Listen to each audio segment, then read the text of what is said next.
Hi everyone. I want to talk to you today a little bit about wood selection. I have encouraged the builders in the archtop ukulele group to consider using woods that are readily available and relatively cheap in their builds. And so I'll show you today a little bit of what I do to evaluate woods.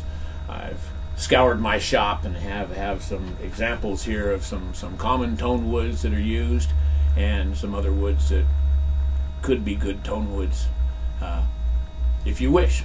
So I'll show them to you.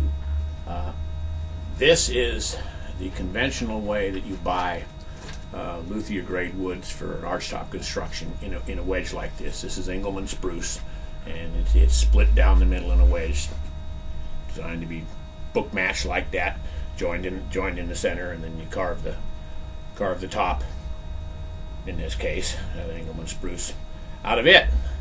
And so you can hear my finely calibrated little mallet for tap toning. But you want to get in the habit, if you're building, to tap on everything. You can use your fingers, little rubber balls, whatever comes to hand, but you just learn to listen and feel what the wood sounds like when you tap it. This is stuff I've had in my shop for a long time and has a pretty good tap tone. This is a piece of myrtle, local wood for me, and a wonderful wood to work with. You can hear. You can move your hand around a little bit to get the right position. Hear that. This is a piece of figured big leaf maple that is traditionally used for carving sides, or carving the back and doing the sides out of.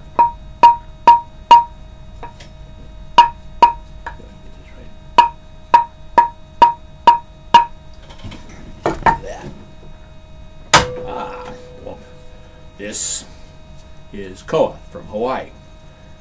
Marvelous wood.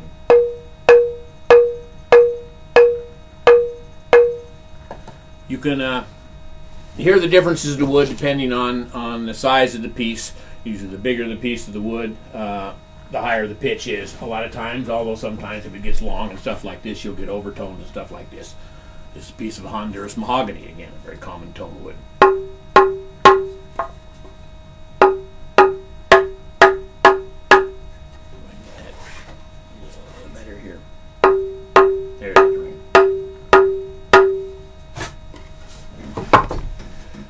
And last but not least, this is Western red cedar, which is again a very common tone wood for guitars, more for guitars than ukuleles, but certainly could be considered a good tone wood for either one.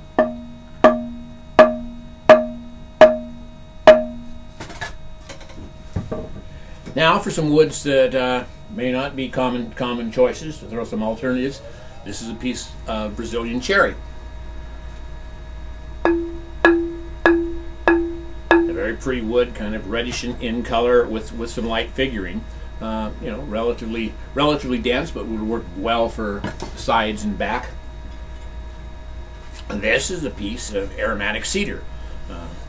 Hard to find it in quarter sawn and very clear. It's generally full of knots and stuff like this, but if you look, you can find it, and it's a marvelous tone wood.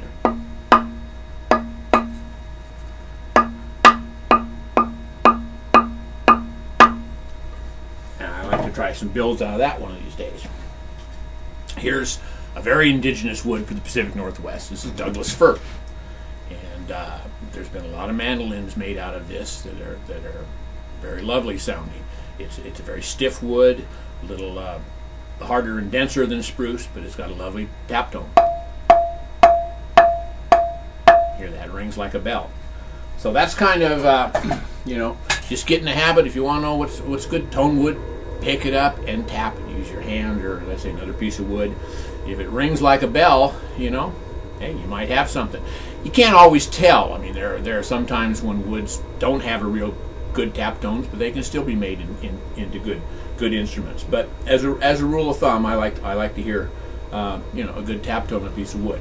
Now here's something that that I want to show you, that you can take a less than perfect piece of wood and use it to advantage when carving archtop instruments. And this is a particular piece of Alaskan yellow cedar, and hopefully you can see there good. I've drawn lines with a black marker to indicate the orientation of the rings, and as you can see from this, it's not quite totally vertical grain. The grain is slanted a little bit, so it's not perfectly quarter sawn. But this can be used to advantage. This particular piece